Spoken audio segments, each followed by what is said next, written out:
Marami po nagtataka, 'no, bakit yung mga kababayan natin dito kaya pansilawin sa ayuda-ayuda, 'no? 'Di pa po natin alam 'yan kung kasi first time po 'yan, eh. First time po e-eleksyon tayo na binuhusan ng ayuda. Kaya 'wag niyo po ring, kasi yung mga OFW, bakit po yung mga OFW? Karamihan po ng OFW ay anti-Marcos na. Hindi ko po sinabing lahat, karamihan, 'no? Kasi hindi naman po maimpluwensyahan yang mga 'yan, eh. Dahil po karamihan naman po ng mga OFW kumikita ng salapi. Hindi po 'yan nakabatay sa ipinamimigay ng gobyerno. Kaya po malayo po sila dun sa na puwedeng daanin sa pamimigay ng ayuda, 'no? Karamihan po sa OFW nasa abroad, kumikita ng marangal, hindi po nila kinakailangang umasa sa hingi na binibigay o sa mga, pinamimigay ng mga gobyerno, 'no? Kaya po sa lahat po ng tao na hindi po umaasa sa ayuda, makakapag-isip pa po 'yan ng matino. So yung mga Pilipino nakakapag-isip ng matino, alam po nila yung nangyayari sa Pilipinas ay kapalpakan, 'no? Ayan po.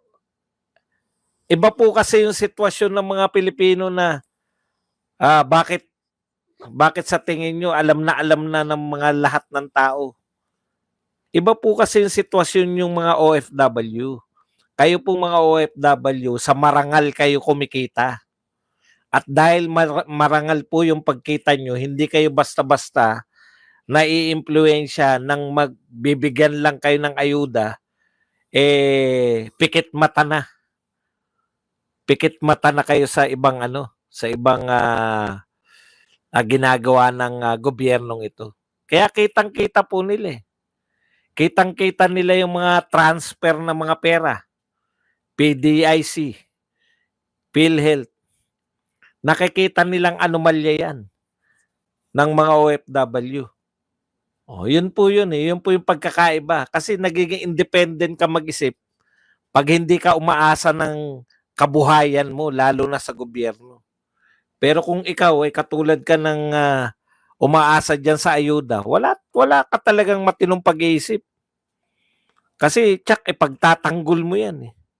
Kaya nga ang hirap pong sabihin, no, sa totoo, ang hirap pong pagsabihan ng mga tumatanggap ng ayuda na tanggapin nyo yung ayuda pero huwag kayong magkaroon ng utang na loob sa namigay sa inyo dahil yan naman pera natin. Mahirap pong sabihin yan, eh.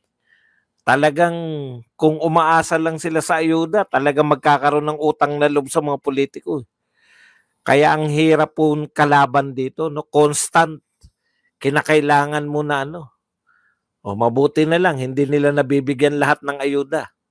Kaya sabi ko nga, kung mas marami hindi nyo nabibigyan ng ayuda, mas marami pa rin ang galit sa inyong mga Pilipino.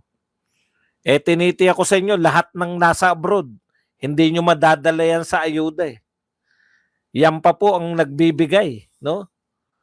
Very willing pa silang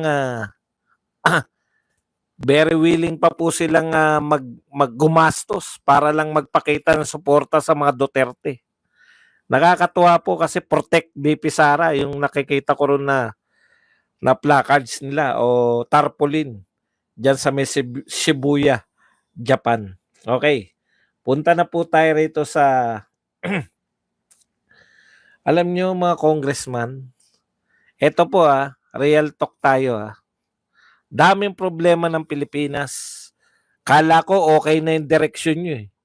Kasi sa wakas, isinalang nyo rin yung mga gusto nyo na rin malaman bakit hanggang ngayon hindi pa rin bumababa yung presyo ng bilihin. Di ba? Meron na kayong ganun ngayon. Bumalik na naman kayo sa iimbestigahan nyo na naman yung mga social media. Alam nyo, marami na po tayong batas. Meron na cyber libel, no? Na pag nagsinungaling po yung mga taga-social media, pwede pong i-cyber libel yan ng mga naapektuhan. Marami na pong may kaso na cyber libel. At yan po ay badge of honor ng mga kinakasuhan.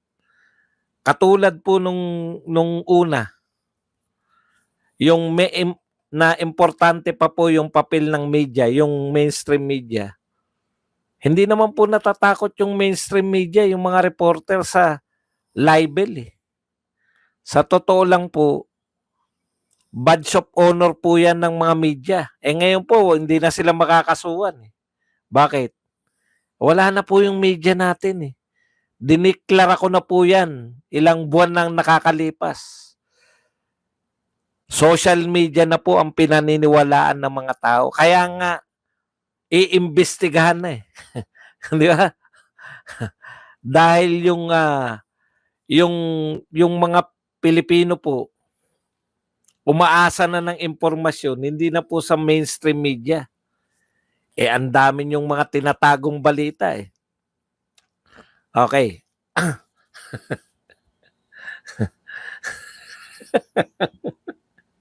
Nakakatuwa Shoutout doon sa kanyang malungkot. Utot mo.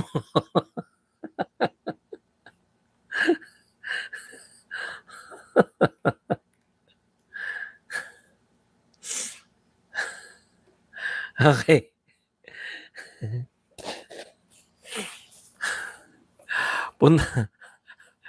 Bakit po mag-iimbestiga yung HOR?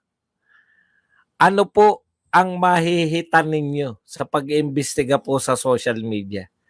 O yan.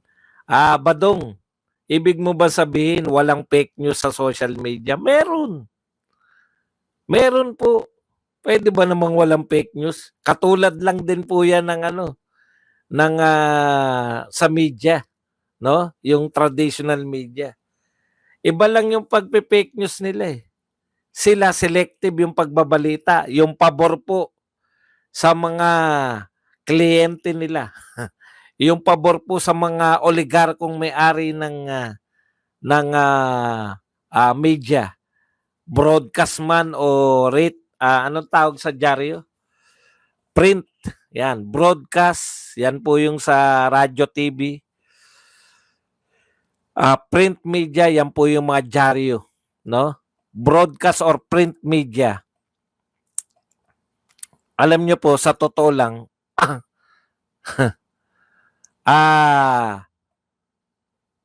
kontrolado po yan kung ano po ang gusto ng may-ari.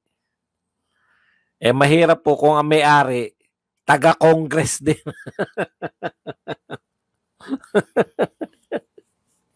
Mahirap po yung may-ari ng media, taga-Congress pa rin. Talagang kontrolado na tayo, no? Kaya nga po yung mga independent vlogger, talaga ang nagsasabi ng totoo, no? Kami po yung nagre-research. Wala po nagdidikta sa amin, ito yung sabihin nyo. Meron po kaming mga pinaniniwalaan, lalo na ngayong eleksyon. May kinakampanya po kami, pero hindi po dahil sa binayaran kami ng mga tao na yan. Hindi nga ako kilala niyan lambino. Sa totoo lang, hindi nga ako kilala na lahat ng kinakampanya ko Isa lang yung nakakakilala sa akin, si Marcoleta lang. Sa lahat ng kinakampanya natin, di ba? Marcoleta, Pastor Quebuloy. Hindi ko pa namimit yan si Pastor Quebuloy. Si Bato, Senator Bato at Senator Go. Hindi rin ako kilala niyan. Kinakampanya natin, no? Tapos yung iba pa, PDP, yung tatlong attorney ng PDP, di ba? Henlo, Lambino, at saka to si Bundok, attorney Bundok. At saka yung attorney Vic Rodriguez. Baka may nakalimutan pa tayo. Si Philip Salvador. Okay. So, ang point ko lang mga kapatid, mga independent po. Pera po yung mga vlogger ng kabila kasi binababaan din sila. Kaya kita nyo pare-pareho. Napatunayan ko yan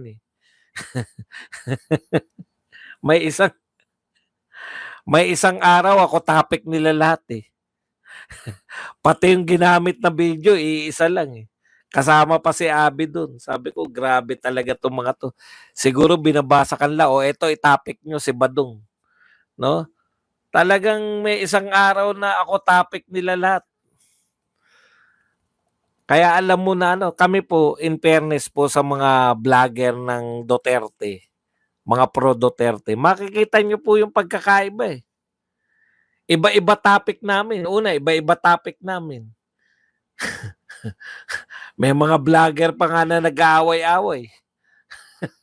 Dahil magkakaiba eh.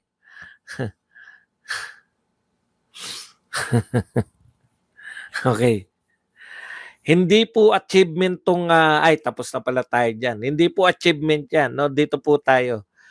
Yan po ang tingin ko pangunahing dahilan kasi independent kami. Hindi nila kami kayang makontrol. No? Yung kung kontrolado nila kasi binabanatan nila yung mga Duterte sa magtapatan na tayo kayo sa HOR. Lahat ng investigasyon nyo para banatan yung mga Duterte. Nakikita nila bakit yung media kakampi na natin na bumabanat din sa mga Duterte. Bakit hindi pa rin natin napapabagsak yung mga Duterte? Bakit very popular pa rin yung mga Duterte sa mga Pilipino? 'Di ba? Ako tinitignan ko lang po. Tinitignan ko lang po kung bakit nila gustong imbestigahan yung social media. Ang nakikita ko diyan, halos lahat ng media anti-Duterte. Tapos ang expose nila sa mga Duterte, may Quadcom, iba pa yung committee ni Chua. Tuloy-tuloy po ang pagbira nila sa mga Duterte. Bakit very popular pa rin?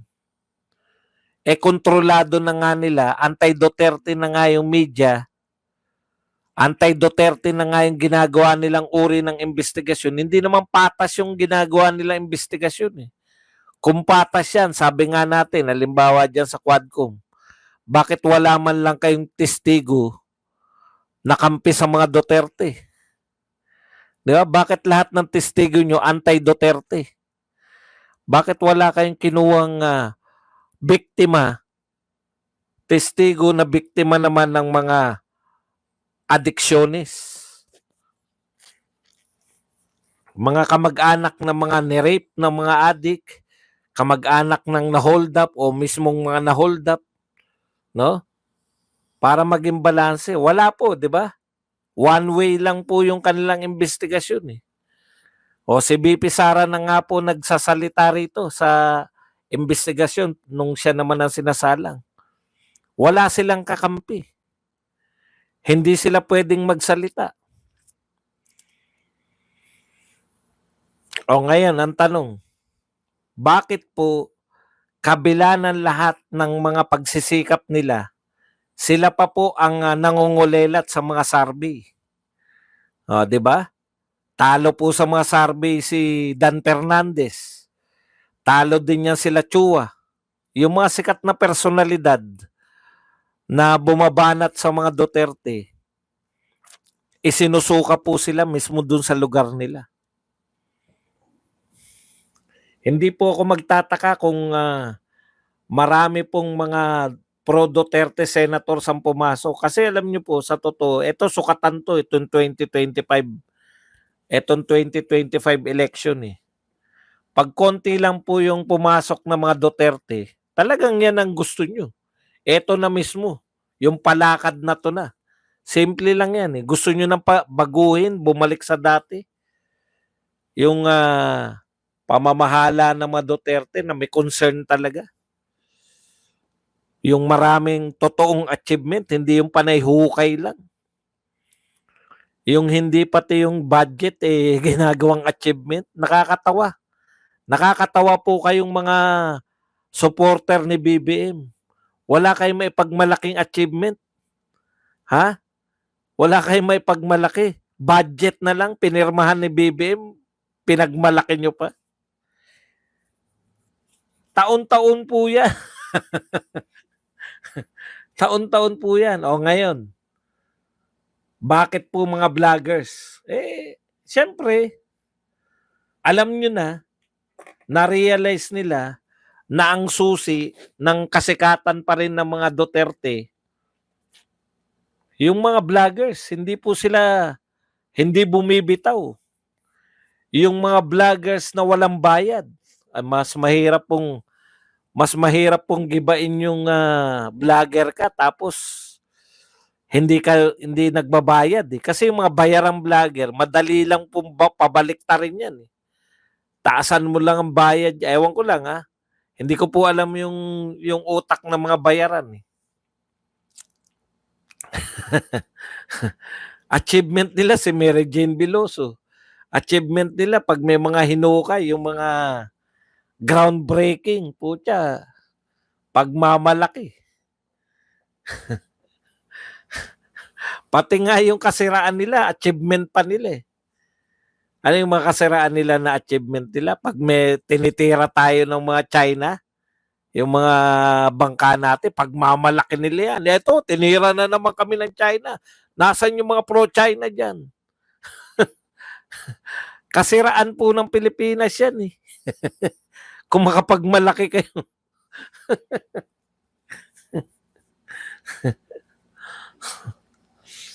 Ayun po yung ibig sabihin natin Kaya po, nakikita nila, hindi na, etong mga vlogger na nagpapanatili Nakita nyo naman po, nung nag-EDSA, tignan nyo EDSA, yung mga views ng mga vloggers. Kahit mga hindi ganong kilalang vloggers, ang tataas ng views Sabik na sabik yung mga Pilipino sa buong Pilipinas at buong mundo. Napanoorin kung baka eto na yung na mag-aalsa na yung mga mamamayang Pilipino. Wala pa rin. Matagalan talagang laban to. Durugan. Pero, alam nyo po, hindi po easily, mahirapan po kayo sa mga vlogger. Kung mga vlogger po ang pupunteriyahin ninyo, halimbawa, bakit ganun? Kung yung mga vlogger po ang pupunteriyahin nyo na ibe-break, wala namang mawawala sa mga vlogger. Unlike po ng mga hindi po katulad yan ng mga ibang profesyon na pwede nyong ma-break dahil sige, mawawalan kayo ng Okay. Ito po, meron po dito si Erwin Tulfo. Ewan ko lang kung manalo pa to, kung marami pong source na pro-Duterte pero mas maganda yung hindi pro-Duterte. Ito, anti-Duterte pa nga madalas tong politiko na to Yung politiko po na site, internet site, politiko po pangalan. Sa kanya ko po nakita tong kay Tulfo. Ayan politiko, Axis Party List Representative Erwin Tulfo allegedly used a fake identity to obtain an American passport and carried on with the supposed deception for 20 years. Ayan, sabi, Great Pretender, Tulfo reportedly fake identity. Yan po ay mula sa politico.com.ph. Alam mo, Erwin Tulfo, number 1 ka sa Senate. Alam nyo, malakas hangin ito mga Tulfo Pati po yung American accent. Kaya pala American accent, American citizen ka pala. Nabasa ko po itong dati kung ano nangyari. Anong siya po ay ginigisa dito sa kanyang US citizenship. Nanawagan pala to ng kaya hindi na po natin nalaman yung detalye ng kanyang pagiging US citizen. Nanawagan pala to ng executive session 'no? Siyempre 'pag executive session na po, wala na pong makakaalam sa atin. Sila-sila na lang yung mga umattend sa executive session. Pero kung tatakbo ka na bilang senador, ay hindi po puwedeng hindi mo ibulgar 'to. Dahil kung ikaw po ay, iba ang lahi mo o kung ano man ang, ginawa mo, kasi grabeng akusasyon 'to. Pineke mo yung identity mo para ka maging US citizen. Hindi po pupuwedeng palagpasin lang 'to. Lalo ka na media man ka, ano ba naman yung sabihin mo na ipaliwanag mo 'yan kung ano nangyayari diyan. Wala po kaming alam, eh. Allegedly, pineke mo raw yung iyong, identity at magiging senador ka ng Pilipinas. Parang hindi po karapat-dapat 'yan.